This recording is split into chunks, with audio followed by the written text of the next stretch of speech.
مساء الخير، أهلا وسهلا فيكم بمطعم وكافيتيريا ليليت.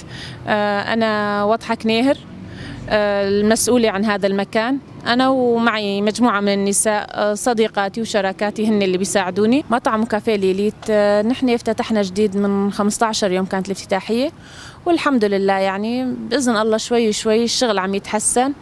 نحن كمجموعة نساء استثمرنا هذا المكان وعم نحاول نطوره وعم نحاول انه نكسب زباين. مبدئيا الشغل شوي ضعيف كونه بداية افتتاح جديد افتتحنا.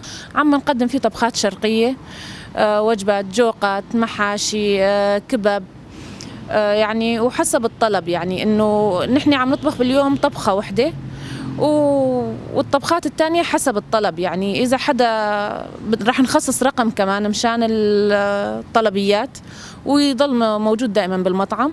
إذا حدا بده يدق على هذا الرقم ويتصل إنه أنا بدي الطبخة الفلانية لكذا شخص، عدد الوجبات أو الكم المطلوب، ويتم هذا الحكي قبل بيوم مشان ثاني يوم يكون الأكل جاهز.